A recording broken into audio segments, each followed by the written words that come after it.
Thank you, Ron, for the kind words, and we will be your entertainment cast for the next hour. And as is my usual want, I like things to be truthful, and oftentimes the truth is provocative. And if it breaks icons, so be it. A couple of logistical things very quickly. We will take questions on, I'll get them on Slido, and also, oh, there we go. So I'll be reading questions, so you can put in your questions and on either Slido or South by Southwest EDU app. And so you can go around upvoting and all of that stuff, and I'll read off questions from that towards the end. Or we might also take some live questions, and if you want to do live questions, then come on up to the mic. So let's get started. Let me first introduce our panelists. Mark Cousino, on our extreme right, heads up learning, design, and development at Boeing. And I worry about. I have two kids. I have a daughter, 18, going on 30, and I have a son who's 23. And I worry about learning and training and all that stuff for two kids. This guy here, he worries about 150,000 people at Boeing that have to be upskilled. So I said, if I lose this much sleep every night, then you must be, because of my kids, you must be losing this much times 150,000. So welcome, Mark. You are a hero. On my right is TC Haldi. And TC leads the corporate learning and professional education, the online professional education at MIT. Some of you may have heard of MIT. It's this little school up on the East Coast in the Boston area. It's like way east, the little place. And so she heads up all of the online and corporate learning, doing some amazing work. And you can also hear some interesting things that she's doing that bridges the gap between not just corporate learning, but also how to bring some of that into the classroom for campus MIT students. And then finally, I am Anant Agarwal. I'm a professor at MIT for 30 years. And I also am the founder and CEO of edX. So without further ado, let's dive into and have some fun. This panel is titled Reimagining Corporate Learning. And what I'll do is, let me frame the conversation a little bit. So what does the world look like out there today? If you look at the corporate world or the world of work, you will see that with fast-moving technology, there's newer and newer jobs being created, and many of the existing jobs are going away, depending on which report you read. I read the one by the International Education Commission that said that by 2030, half of today's jobs will be gone because of AI, automation, robotics, and all of these cutting-edge things. And but then, as you really think about it, you realize that we have a planet-scale upskilling problem on our hands. And if I'm Boeing, he has 150,000 people to worry about. It's hard to hire people with the right skills. It's funny, when people graduate from university and they try to go get a job in industry, they tell me that there's this thing called the skills gap. The skills gap says you've learned stuff, but it's not the kind of stuff that employers are looking for. And so they have to be retrained and re-educated by people like Mark. So sometimes I wonder what we as educators in university are doing. So we'll try to debug that problem here a little bit. So not only do we have a challenge that our existing education system is not necessarily, higher ed system is not necessarily producing the kind of people that Mark would like to hire. And then once he's hired them, and he has 150,000 of them, he worries about what happens as technology changes really fast and they all have to be upskilled. What the heck does he do? So it's a really, really big challenge. And so my first question will be for TC, which is, so are universities asleep at the wheels? Is MIT asleep at the wheel where are universities going to play a role in this? Or somehow are universities just not being able to play a part in the whole corporate learning structure? Sure. So I would say that a lot of the current model today of universities is kind of broken.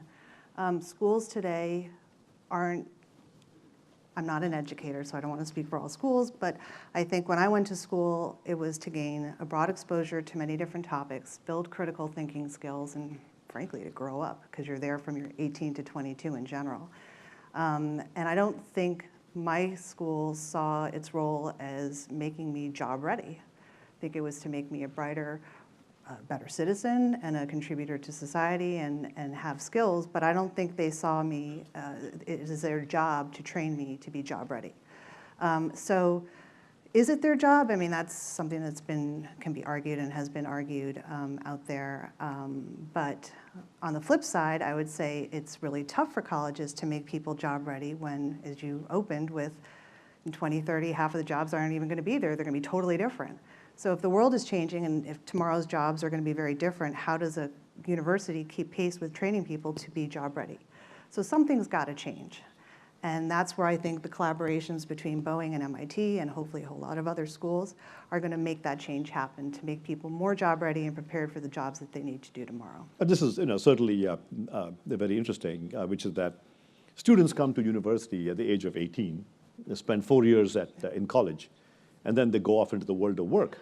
And so universities certainly view education, their purview, as those 4 years, and they do the best they can to prepare them for life, so to speak.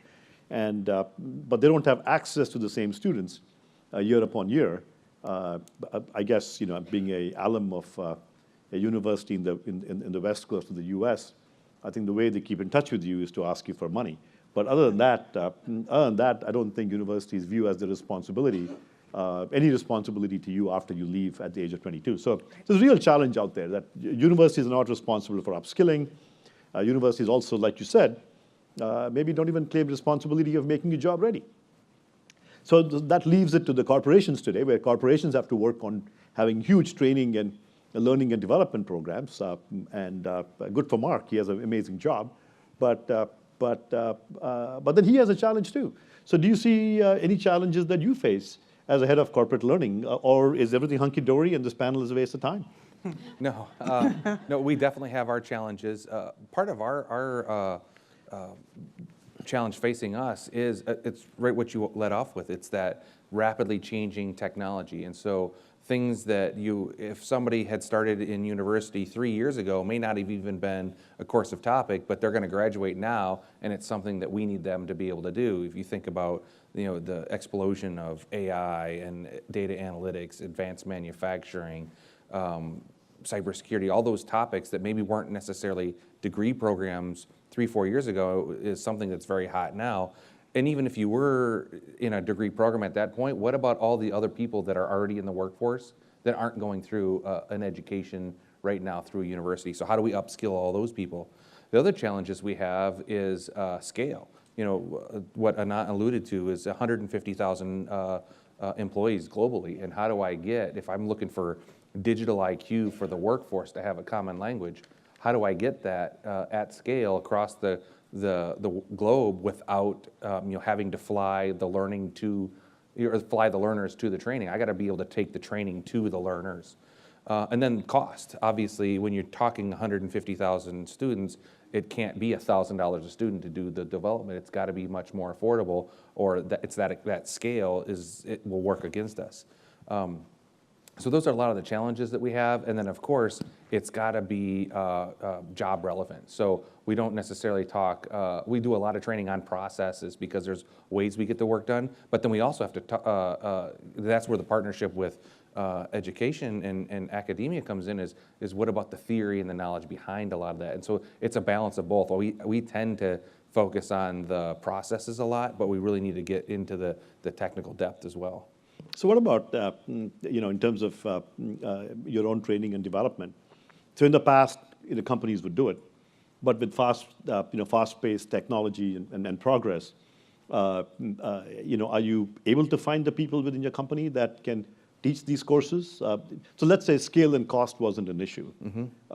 Could you even find the people within a corporation to teach these cutting edge skills, 3D printing and cybersecurity, like you mentioned, and all of these things? Well, again, that's where the advantage of the partnership with the universities is because that's where the cutting edge research is being done in those spaces that helps further along what we're trying to do.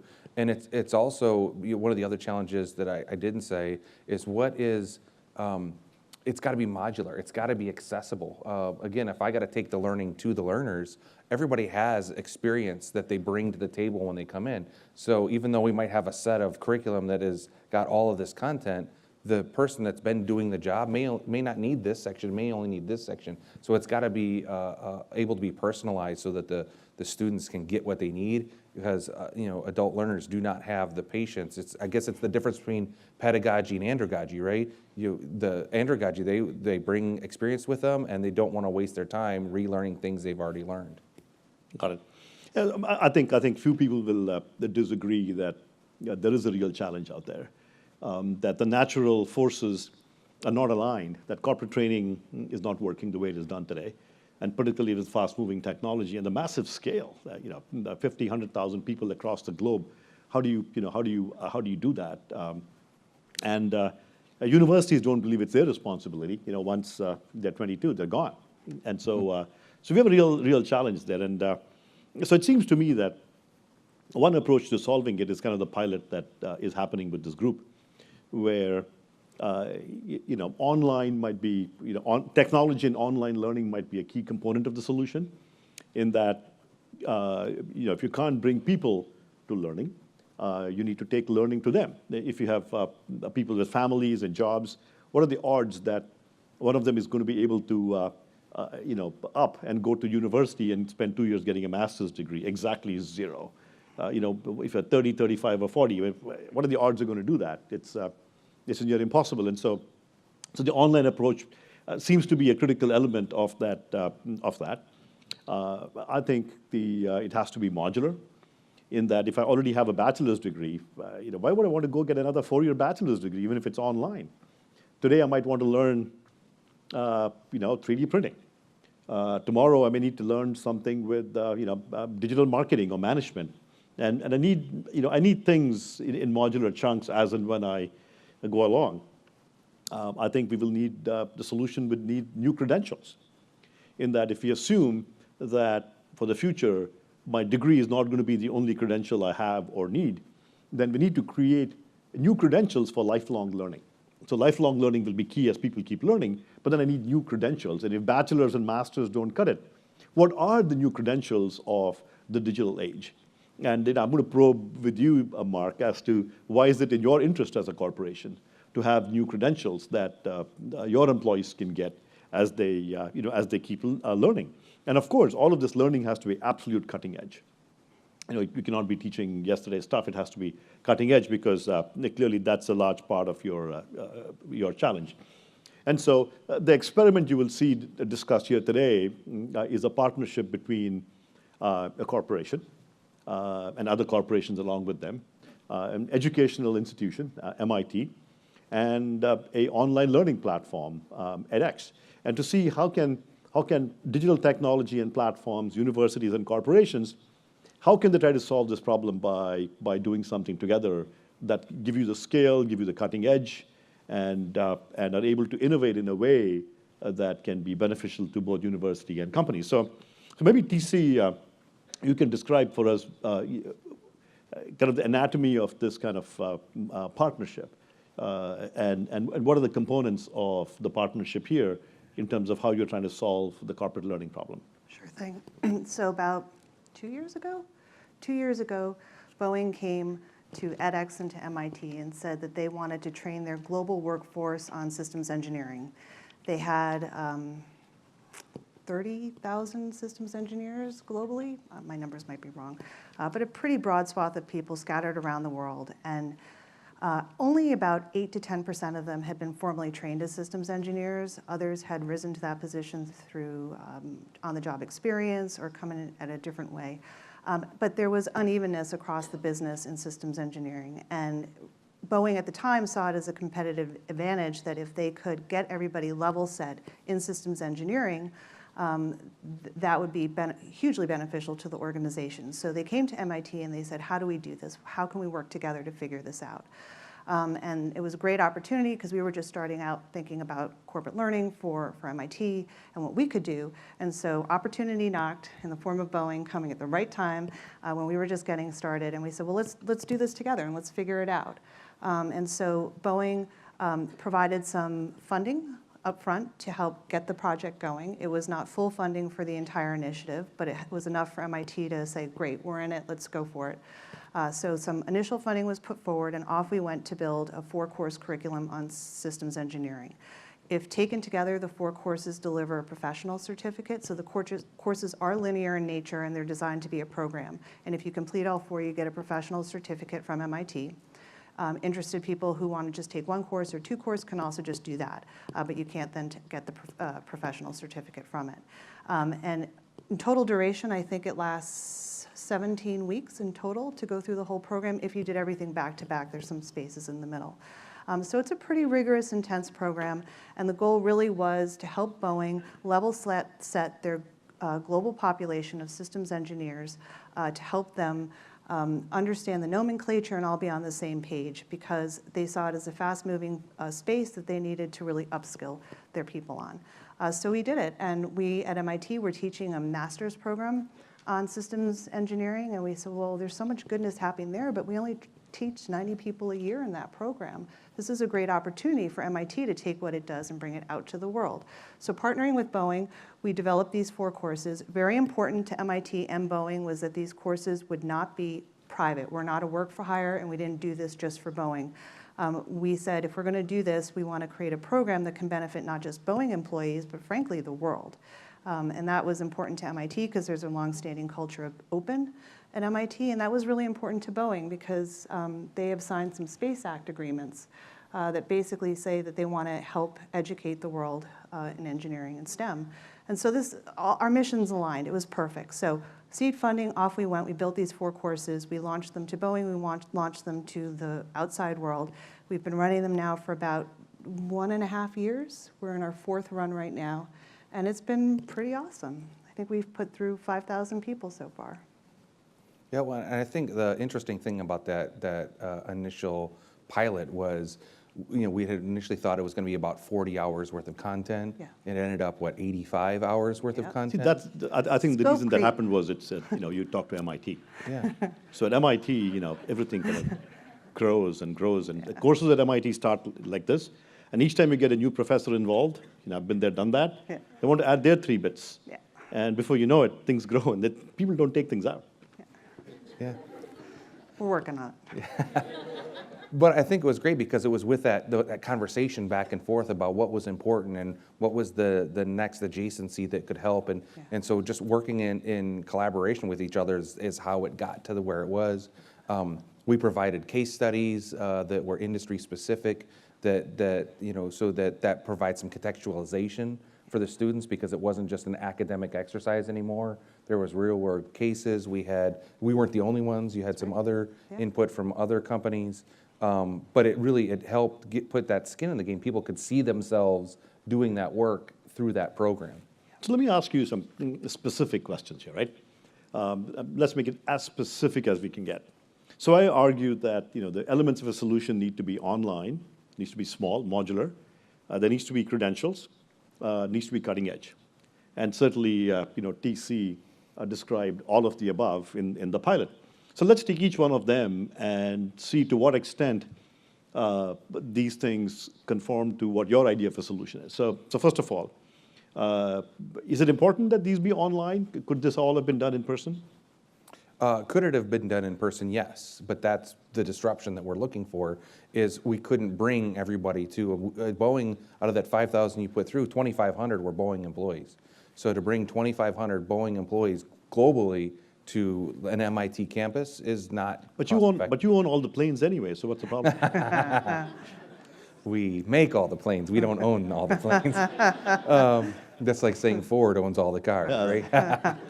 So, but the whole idea behind that is we can't, it's not just the cost of the flight, it's also being away from the job, the travel time. You add all that up and it's insurmountable to be able to train. And we did it in less than a year and a half. So are these people all over the world and so on? Or, Yeah. Yeah. Okay. Yeah, so okay. we've got Okay. designers in India, in Australia, in the UK, in Dubai, Middle East. We've got them all over the world. Got it. And the second part of that is the cutting edge part, which is did it help that MIT created it? Could you have done this yourself? Could you have created the content yourself? Or did it help to collaborate with the university to do it? So the thing is, a lot of the world experts in model-based systems engineering do reside at MIT. We have our own experts, and they're the ones that help collaborate with the MIT experts. But it's the collaboration that makes it a better product. Than it's the sum of the parts is better than, or the whole is better than the sum of the parts. Yeah. So with that, the other part of that too is it's helping get other perspectives. Like if we only did it for us, we would not have thought about, well, what does model-based systems engineering mean in other industries, in automotive or other places, which then makes us get very siloed in our thinking. And so by working with partners like MIT, it helps us look at, well, what does it mean in other spaces? You can take the academic and then you can apply it, and you can apply it in all these industries. And we would never have been able to do that if it hadn't been with the partnership. I know at one point you commented that a lot of teachers in this room. I'm a teacher. I've been teaching for 30 years myself. Well, a comment you made really struck me, which is that in the past, at Boeing and other places, education was very siloed in that you did everything. However, when you build your planes, I heard someone tell me that Boeing only builds the wings, and everything else is brought in and subcontracted and assembled, and the same way you do software, you build pieces, and it's a very agile method. And I heard you want to elaborate on that? I heard you say that we need to make education be more like how we build product at Boeing, or how we build software. It has to be agile, and so I'm really struck by that comment. Can you put some more color on that? So for us, it's more Boeing sometimes is looked at as a large-scale integrator, and we take the fuselage made from here, and the seats made from this place, and the flight deck, and the avionics, and that's all put together, and we have the factory that assembles it. Just like the value we added to that program was a contextualization from an aerospace perspective. But we really looked at, for us, it was more about curating all the best content, not creating it all. And so we wanted to make sure that, you can get that contextualization from other industries, and whether it be automotive or industrial, and marry that up with the expertise that's at the university. That really gives us that big picture. The other great thing about it was this was done at speed. This program didn't take us years to create. What was it, 4 months, 6 months to make the whole program? 7, 8. 7, 8, Yeah. okay. But it was fast, especially if you think of the speed of. I think the difference between a marketer and an academic. So. But yeah, it would have taken us a year or two to make that program had we tried to do it ourselves, because we wouldn't have had access, and it just wouldn't have come together as quickly. This is pretty cool. As this is a panel on reimagining corporate education, and really, to me, the theme, so the nub of this is that we need to be viewing education and training, particularly in corporations, in much the same way that you build software or you build product, and do whatever is right to build a scalable, efficient, quality, engine or a quality product. And this notion of moving from creation to curation, which if something is really good out there, let's get it in and use it, as opposed to doing it yourself. So, curate, not create. I really like that phrase that you used. What about credentials? In other words, as Boeing, why do you care about there being a nice credential? In this case, whether we've over the past few sessions we've talked about MicroMasters credentials or professional certificate credentials. Why is it important to you that these modular programs have a credential? After all, they're your employees, and they'll learn. So why do you care that they get a credential? So part of it is a little bit about how we fund the program for our students to take it. Our tuition assistance program is a prepaid model, where we send our students to these programs. We pay the bill up front. If they don't complete it, they have to pay it back. And so the credential is the skin in the game, if you will, for the students to make sure that they do stick with it. If you look at the statistics for Moocs in the industry in general, you're talking about a 6, 7, maybe 8% completion rate. We were at a 96, 97, 98% completion rate with this program. So part of that's the skin in the game. Part of it is the ability to have that credential. It's portable.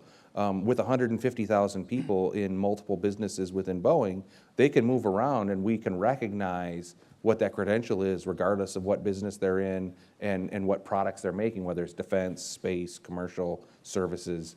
So that helps us with portability of the knowledge. And then also, to be honest, with the part of the reason we like the open aspect is we have 20,000 suppliers globally that make a lot of the stuff that then we put together in our program or in our platforms. And so if we're able to have that available to our suppliers to upgrade and get their workforce more efficient and more effective, that is a benefit to the Boeing company. So that's why we care. You talked about, it certainly struck me when you talk about not just Boeing employees, but the 20,000 suppliers, and suddenly 150,000 becomes, 1.5 million or some big number. But what also strikes me is that if Boeing were able to train its employees on a particular nomenclature and so on, and it could be a siloed approach, and each of the supplier companies would train people differently. Do you see some kind of a scaled approach like this? Do you see it as somewhat of a unifier as well, where everybody's sort of learning the same terminology? Does that make an impact at all? Well, absolutely. I mean, it's the example that TC was providing is, we needed to make sure that we had our model-based systems engineering language and understanding level set across the company. The U.S. government's requiring a lot more model-based systems engineering design submissions for defense contracts. And to be able to get our workforce to be able to kind of get that base layer understanding, obviously there's other things on top of that as far as what is the tool then we use to do the model-based design, then there's the actual design. But it's all of that helps us be able to make submissions because our design is done distributed around the globe. Different design centers around the world focus on different aspects of the project. And ultimately it results in us being able to submit and win these government contracts. That's remarkable. I also remember one of the big motivations is, with this kind of training, in many respects, you're listening to your employees, right? Where you'll be surprised. In fact, Boeing was surprised when edX told them that 2,500 Boeing employees were already learning. We're sort of talking with their feet and already learning on edX. In fact, we have 16,000 employees from Microsoft using Microsoft emails learning on the platform. Who knows how many use other email accounts to do it. So the employees are already doing it. And so in some sense, what you're doing is catering to the kind of approach that they want to use to learn anyway, that they are doing anyway, and sort of amplifying the whole thing. What about at MIT? How do you, Mark talked about a 97% completion rate for a program like this, and you give two reasons why it is so high. One is that skin in the game, where you pay, but if they don't complete, they refund the money, they give you the money. And second is the credential, that they really want that professional certificate from MIT. So if you're an employee at Boeing or a company, without leaving your home, by spending, 40, which became 80 hours from your home, you could get a professional certificate from a university, from a top university. How cool is that? So to MIT, so those are two reasons for the increasing engagement. What about MIT? What did you do with the courses in terms of quality, in terms of cutting edge? Sure. How do you, and in this case, Boeing builds things. It's not, they don't dream big things, and all that they did call it Dreamliner, but they really build things. Yeah. So how do you do things where you have to make things? How do you think about all of this stuff with online education? Yeah. So I was just going to add one other benefit for Boeing employees doing it is the recognition within the company that if you complete this, there are opportunities for stretch assignments, potentially promotions, being put on really cool projects, leading a group. So I think in addition to skin in the game and actually having a badge or a certificate that you can show for it, There's tangible benefits there's to get. tangible career benefits that are within Boeing are going to do you right. So that's been really gratifying to know that that's happening. But then from the MIT side, what are we doing to make it innovative and compelling and the awesome product that we wanted to deliver? For us, it was all about bridging the knowing-doing gap. The what gap? The knowing-doing gap. So the MIT motto is mens et manus, mind and hand. And I would say that's similar to knowing and doing, theory and practice. And MIT has always been a place about practice. And what we really wanted to do in this partnership was to create a solution that wasn't entirely academic focused, because you have all these people in their ivory towers talking about how work is done in the real world, and many people have actually had a day job in a real office. So, what we really wanted to do was to take the best theories, the best cutting edge research coming out of MIT, and we wanted to marry that with what's actually happening in the ground in companies. So Mark said a lot of contextualization. We have incredible cases that make the theory real, and it shows you today how that is happening over here. And that was really critical for us in the design. And not just done once, but done throughout. It's a common thread. We bring voices of experts, industry experts, not just from Boeing. We interviewed people from Apple, GM, GE, MAN Truck. I mean, we have the Navy, I think, the Navy was featured. We have a list of MITRE Corporation, a whole bunch of different organizations who contributed thought leadership and perspectives, stories from the field of what actually is happening and how it works. So for us, it was mission critical in what we did to make it real, make it concrete, being skill-focused and application-focused. And that's how we did that. So through projects, through case studies, through video interviews, and that was, for us, what we thought was the secret sauce that made it right. So, but what about things like, doing stuff? How do you get, how do you do practical projects? I heard one of the programs that you're doing is, as cutting edge as it can get, 3D printing. Yeah. So how do you teach a 3D printing course Right. online? I don't get it. So that's another cool initiative that we're doing in partnership with Boeing again. So again, we wanted to teach students about the materials, the processes, the design principles, all for 3D printing. But we also wanted them to actually do 3D modeling. And so we've integrated some softwares that we've licensed into the program. So students actually do CAD modeling. They create a piece, and they create a piece that's relevant to their job and the work that they do today. So we don't make them make a widget and make a duct for an airplane if that's the group that you work in, refine it to be better and lighter and more cost effective. So they actually have to build a part that's relevant to their job. And then one of the really cool parts of it is, in addition to the softwares that are integrated to do it, we have connected users, learners to several vendors who can actually print their parts, so they can at the end see the fruits of their labor and say, okay, what did I make? I can see it in the computer, the 3D, I can twist it and turn it, and I can do the modeling to understand how much it's going to cost, how much it's going to weigh, if it's going to work, what does it look like? I want to hold it. And now we can connect people to the effectively like Kinkos of 3D printing today, and they can get their part in a week or two. So it's taking technologies, whether it's edX platform, integrating it with softwares that can be combined. And then I think there's a really, the other really nice, compelling design feature of our courses is that it's not you just interacting, but there's a whole cadre and network of people. Peer-to-peer is huge in our courses, and learning from each other. So what you do is you build your part, and you don't just send it off to the Kinkos of 3D printing, but I send it to 3 colleagues at Boeing who review it and give me feedback on it and make me think differently about how I was approaching. And then you say, oh, wait, maybe I should refine this or tweak that. And then you go back and you refine it. So there's an iterative process that's built in, and a huge peer-to-peer component that makes it mission critical. Well, that's really, really exciting. And what I'd like to probe a little bit next is that, what are the tangible benefits that each of you are getting out of this? In other words, let's start with Boeing, right? So you create this program, a cutting-edge program. I realize you can scale, but are you seeing any results? What are the results that you're seeing? You mentioned scale, you mentioned cost. You mentioned, excitement at the management level. Are there tangible results and benefits you're seeing for something like this? Well, so there's a couple. There's some tangible and intangible. I'll start with the intangible because the General McChrystal had talked about it's not really the technology you have, it's the pace in which you can out-innovate your competitors.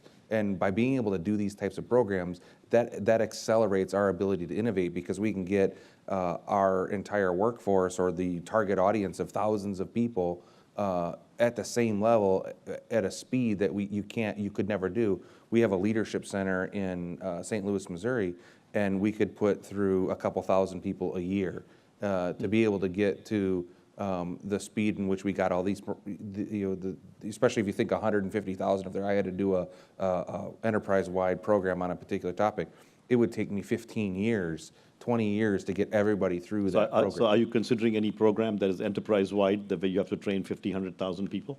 So yeah, we're definitely looking, another one that we're working with MIT on is leadership at all levels. So basically everybody, regardless of whether you have a title of manager or supervisor and people report to you, everybody's a leader. We all have the ability to influence without authority. We have to conflict resolution. We have to build teams and work within teams. There's all these leadership tenets that you have to have.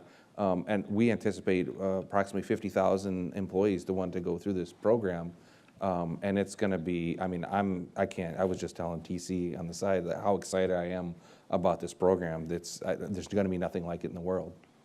So as employees are getting trained, any other tangible benefits, whether it's cost, whether it's, right. Well, and what does it mean to Boeing? Talking about the model-based systems engineering, we have won multi-billion-dollar defense contracts based on the ability, the basis of we had the model-based systems engineering, and we were able to do that in a speed and then create the program. The models that they submitted were the ones that helped us win that, those contracts. So it's multi-billion-dollar impact. So I didn't think, it was pretty obvious to me that the online digital approach would give you scale, and we'll talk about cost in a second.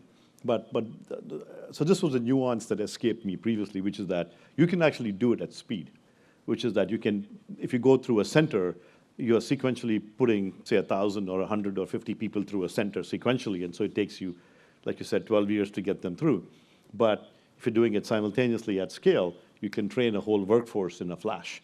Right, yeah, it's parallel processing versus serial processing. I do parallel computer architecture, so I like those words. So this is cool. But what about cost? Has this, if you're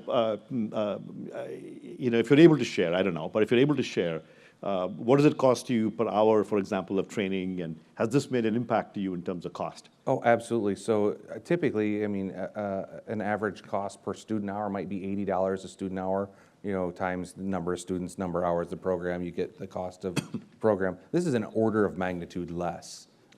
When we scale this up, because you're able to distribute that non-recurring cost across a much larger population. So even if you put in hundreds or thousands or hundreds of thousands of dollars into a program, that you're spreading that across thousands and thousands of students. So your efficiency on spend is significant as well. Well, that's a really good point. It's the order of magnitude improvement. And I know we didn't mention this, but what is the typical cost of a program like this for 4 courses? For a student to pay for? Yes. Today. Or for the corporation to pay for the student? Today, for somebody to take the systems engineering 4-course program, it's $2,500. Got it. For all 4 courses. Got it. Okay. And the corporation is paying for it. Great. And you also pointed out that this is not just a bespoke program for Boeing. And I'm really, really delighted that Boeing sees beyond just themselves, and they partially funded the development of the program, but now it's open to anybody that wants to do it. And I think, as TC mentioned, 2,500 Boeing people have gone through it, and there's another 2,500 or more people that are publicly doing the course as well. What about MIT? So you did this program, and heck, when I went to school as an undergraduate, when I graduated, they told me, hey, I have a skills gap, and I just spent 4 years in college, and I come out, and people say, oh, we need to educate you again. But But a program like this that you've built, available to people in industry, seems really, really cool. How is this helping MIT and its internal students? It seems to me that people in Mechie at MIT could benefit from something like this. Are you thinking of anything along those lines? Absolutely. So MIT set out to partner with Boeing to do something for the world, but MIT is a place that eats its own dog food. It brought it in, and it's rolling it out across the whole residential program. And students now at MIT have access to these corporate learning solutions that they can take for free without a cost, and to start thinking about careers and post-school experiences. So we've very much, like I said, there's a master's program in systems engineering, and what they're doing is trying to figure out ways to piece the different parts of the different programs into the more undergraduate programs so that students have access to it. But they're also available at MIT's intranet of sorts where students can go and have them. So we're all about making the solutions available to our own. No, that's great. So it looks like by co-developing a program with the industry, getting industry voices and experts in by sort of doing, learning and doing, it seems like the skills gap issue can be addressed along the way as well. So it certainly sounds very interesting. What I'm going to do is, before I jump onto questions, any other specific results or benefits that Boeing sees from something like this? For us, the other thing to think about too is our workforce is bimodal. We either have a lot of people that are coming in fresh out of college or only 1 or 2 years of experience, or we have people that are closer to their end goal, their retirement age. And neither group right now is interested in another degree.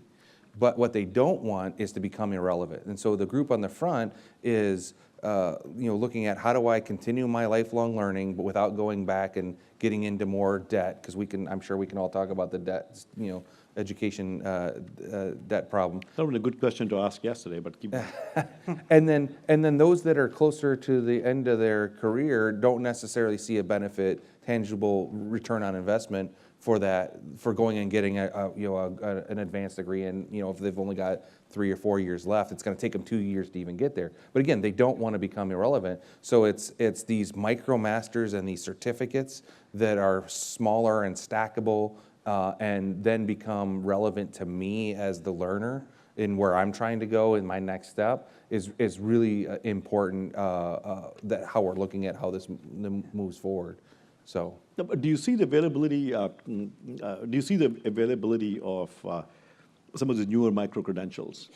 Do you see those as a benefit in terms of future hiring and so on as well? I know a lot of a conversation focused on upskilling people that you have. right. Do you see a benefit? Do you see how you might take advantage of people that are earning these credentials outside? Oh yeah, and we're actively having conversations around non-traditional methods for talent pipeline, for talent acquisition. One of the things to look at, and I know other companies like GE have announced that they're looking at guaranteeing interviews, for those, I think from this state of Massachusetts that have completed certain programs. We're looking at the same thing. There's about 15 or so programs that we're starting to look at, seeing how that fits in with our talent acquisition. But then, it's basically you're getting the top talent served up on a platter to be able to then bring into your company. So we're looking at it from a future leader perspective, a future pipeline perspective, and a reskilling due to tech disruption. Or really, they're all part of the same symbiotic ecosystem. So how did you, Boeing had to make an investment. You had to put time into this. Your CTO and others had to fund it. How did you convince Boeing that they should reimagine corporate training like this, that they should fund it? And what arguments did you use to convince them? And the reason to bring it up is that I'm sure my hope is that other corporates, pay heed. And what mechanisms did you use to convince them? So I can't take a lot of credit for that because our CEO, our Chief Human Resources Officer, our Vice President of Learning, Leadership, and Organization Capability are all huge proponents of lifelong learning and workforce development. When the tax reform was signed at the end of the year, our CEO came out and made a $300 million commitment to our environment, our workplace environment, global corporate citizenship, so giving back to the community, and workforce development. I actually have the honor to be leading the $100 million investment in workforce development for Boeing. So it really wasn't a hard sell, if you will. In fact, our chief technology officer said sometimes we just have to do it because we're the Boeing company, right? If nobody's done it before, we just have to do it because that's who we are. That's kind of our ethos. So we fly when no one's flown before. Huh? Yeah, sort of. All right. So with that, let me take a few questions from the audience.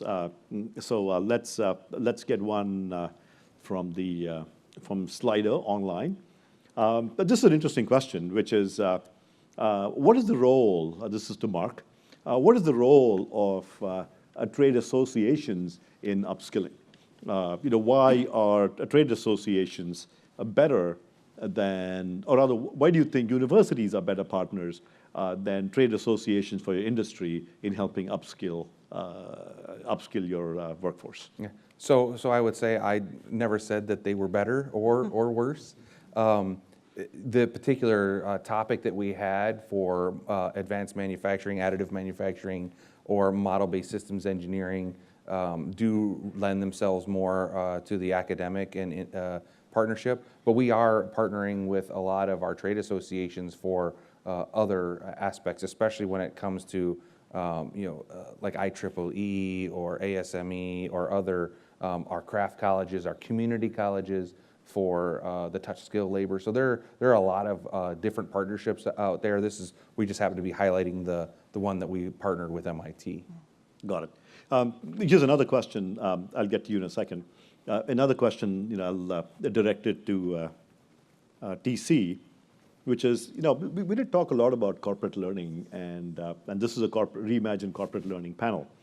But presumably, all those people are Boeing, and so they have a job, right? So you could argue that they are pretty okay already. And but the question asks, what about all the people that are out there that need to be upskilled that may not have a job? What about disadvantaged people in communities that maybe they've been laid off, for example? How do they avail of programs like this, TC? Are you even thinking about it, or it's not on your horizon? It certainly seems to me to be something we should think about. Absolutely. So today our programs, the ones that I'm working on, are for a fee only. So yes, you have to have the money to pay. We recognize that as being problematic for many, especially at the price point in emerging markets. That's very, very expensive. It's out of reach for most people. So we need to think about financial aid opportunities to make this available to more, and that is something that we're exploring right now. But I think another program that does enable people to build skills and get degrees, or credentials rather, is another program at MIT that's been rolled out called MicroMasters, and then there are, of course, Moocs. So if you look at the MIT portfolio, I'm one piece of a larger whole, and then I would say my partners across the business are trying to address the problem you just described, either through Moocs that have certificates associated with them. Sometimes a bundle of Moocs offers an even larger certificate, and then there's a MicroMasters program, which is working towards a master's degree if you choose to go there, but if you complete all of the Moocs associated with the MicroMasters, you get a micro-credential. So we are trying as a whole to work together to figure out how to crack this. I'm glad, because I think we should not lose sight of those people that in many respects need it even more. To put Mark on the spot here, he did say something about Boeing putting in $100 to $3 million into corporate social responsibility for workforce skilling. So there might be an opportunity for you to talk to somebody, some friends, about funding the financial aid for the students that need it, that need this, and that may not be working there. So absolutely, something to keep in mind. Yes. So let's Anant. go to the. Thanks, not. You'll need to find ways of that $100 million is burning a hole in your pocket. I would not, and I can't go and buy a $100 million plane. But so the question is, what do I do with it? So this is a good idea. How many people think that's a good idea? Raise your hand. Yeah, there you go. Yes. So my question is, you've spoken a lot about the benefits of this. Have you, what are some of the risk analysis that a company might go through in training perhaps your employees for their next employer? Chumming the waters for the recruiters to come in and say, let's take you over here, pay you a little bit more, and I'm coming in trained.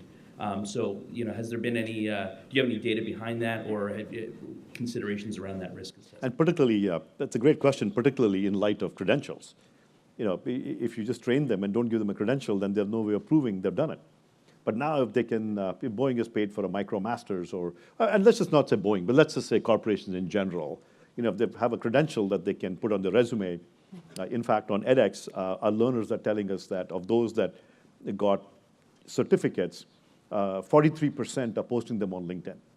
And 46% have told us that they already have had a career advancement because of that.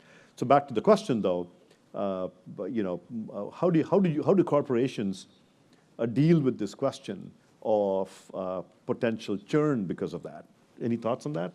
Well, at the risk of sounding flippant, it would be worse to not train them and have them stay, right? So the challenge is, if we're going to do the same thing to our other industry companies out there when they have their credentials as well. So it becomes this symbiotic. It's overall, it's helping elevate the level of education and knowledge in the world. So that's not a bad thing.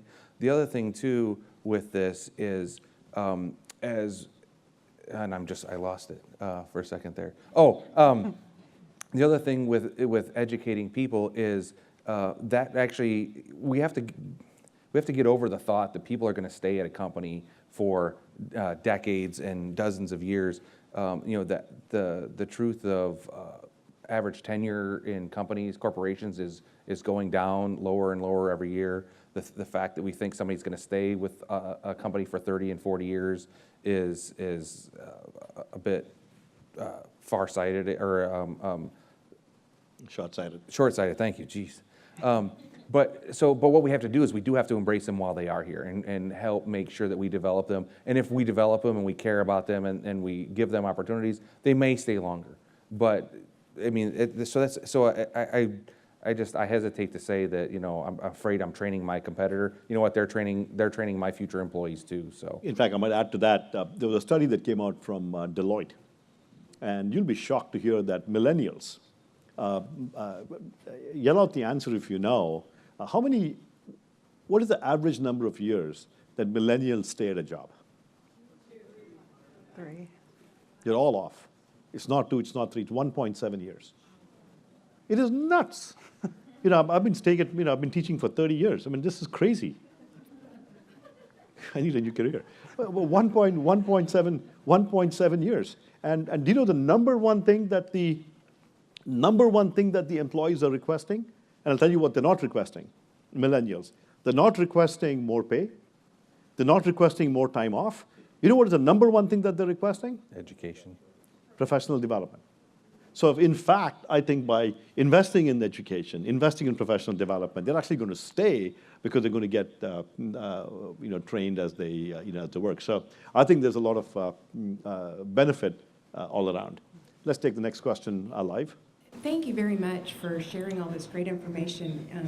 We certainly appreciate the level of education for those that already have degree attainment. I'm wondering if there's plans to scale this to more of the middle skill workforce in your organization, and if those credentials are credit-bearing or transcriptable for future pathways. Yeah.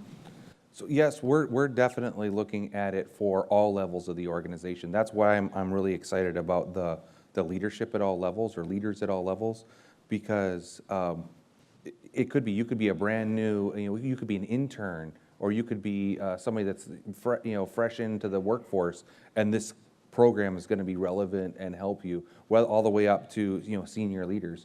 So that, I think this is our first foray into a non-technical field with this, to see how we can help develop that. But then also a lot of our other skills, as we're going through our own digital transformation, which I'm sure if you're in the industry now, you're going through some sort of digital transformation as well.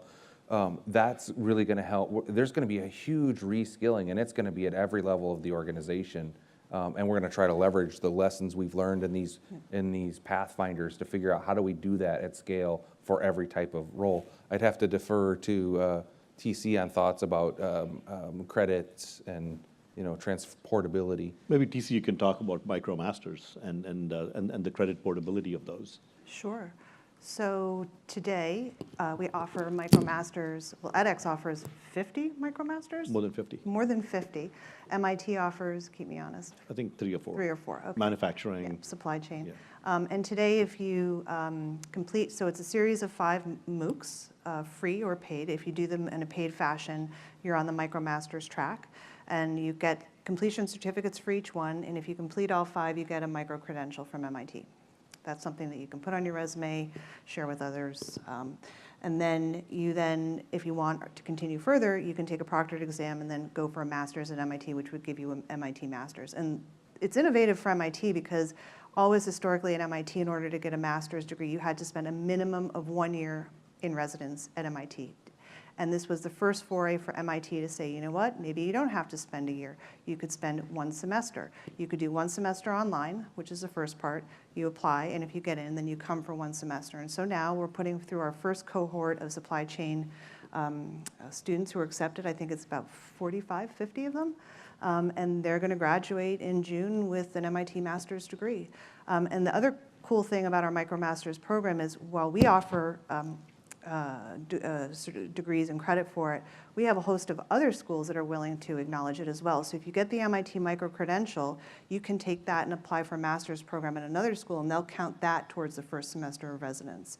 So you have this proliferation of schools who are now willing to grant credit for that program, even though they didn't create it. So there are really 2 very exciting things, if I may add to that. One is that by making these micro-credentials and modular learning, what is happening is that people can complete that modular piece called a MicroMasters, get a MicroMasters. Yep. If they get admission at MIT, they can cut their MIT stay in half for a master's. Similarly, other universities are also recognizing it, and you can transfer credit to other universities.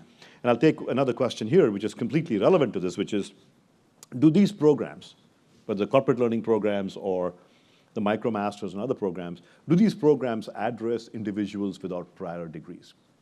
One thing that was never mentioned explicitly but left unstated was that today, if you're at Boeing and you want to go and get a master's degree, you have to apply for admissions. And imagine, if you're in your 40s, where the heck are you going to get recommendation letters and SGRE or JEE scores and so on? My head hurts to even think about that. Forget it. You're never going to get admission anywhere. But the beauty of all of these programs, these are open admissions. Everybody is welcome. So you can just sign up and start learning. And the reason is there are no admissions. There's no constraint. So even with the MicroMasters, anybody can take them. And so no GREs, no SATs, no recommendation letters, no transcripts, just a will to learn. So these programs totally address individuals without prior degrees. And in fact, MIT has announced that if you do well in a MicroMasters, they will, and if you do well and you apply for admission, they might admit you into MIT for a master's degree, even if you don't have any prior degree. Yeah. Why? Why should we care if you're really good? Why should we care if you have a bachelor's degree? It doesn't matter. Yeah. This is huge. Yeah. To me, this is, I think what MIT has done, I think is going to change the landscape of education very quietly. It's huge. Yeah. Thank you for that question. Just segued into something we didn't mention. Well, and I'll say, if you think about that from a talent acquisition perspective, every time Boeing puts out a job postings, we have between 600 and 1,000 applications for those jobs. And so the software makes it very easy. You don't have a degree, you're out. I know, it's crazy. The software filtering. I'll tell you, we're looking strongly at that not being a thing. I know on my team we've added people that traditionally would have been a required degree. But the stack of certificates that the designers had in leadership development and a number of other things, we waived the degree requirement because they had more credential or more proof of performance through these stack of credentials than a degree would have been. Especially if you look at some of the degrees that people come in and they get credit for, they're going to be a designer, but they've got a degree in art history or something. Not that that's wrong, but it doesn't line up to the job, right? These credentials absolutely lined up to the job and made it more relevant for that person to be in there. May there be 10,000 people like you. This is awesome. Why don't we take, we're out of time, so why don't we take one last question? Okay? Yeah. All right, since the two of you will just take two really quick questions. For me? Yeah, go ahead. No, one from you, one from the person behind you. Really quick. Yeah. How do you make sure that the employees who are going through these programs know what they're getting into and aren't just getting into it for like the benefits, like the money or what have you? So maybe there would be not really an actual fit for the job. They're just doing it for the money. A bit of a cynical question, I know, but. So which of you wants to take this? You want to take it? Sure. I don't actually see any problem with people doing it for the money because they're going to get exposure to something that they may not have understood before. They may actually crash and burn and have a better appreciation for what those jobs are. They could actually be a diamond in the rough that's been undiscovered, and they're kind of the next star in that space. They've just never been offered that opportunity. So I would rather have 1,000 people try than only 10 people actually feel like it's aligned to what they're trying to do. I will take one really super quick question, and then we'll close the panel. So I applaud you for all these programs, but what happens with low-income people who are trying to find a new job, trying to finish their first degree, maybe an associate's degree or a bachelor's degree, and I know that they're in your companies. You know, they're on the front lines. They are the office assistants. Does any of this apply to them as well? Maybe I'll There are take 31 million that very people quickly, and then. in in this category, started some college, no degree, and is there anything that you're doing to help them? Maybe I'll take this very quickly. And this also relates to a previous question about middle skills, and the answer is yes. We're also launching professional certificate programs in middle skills. So if you go to edX, for example, you can get a professional certificate from Microsoft in IT support.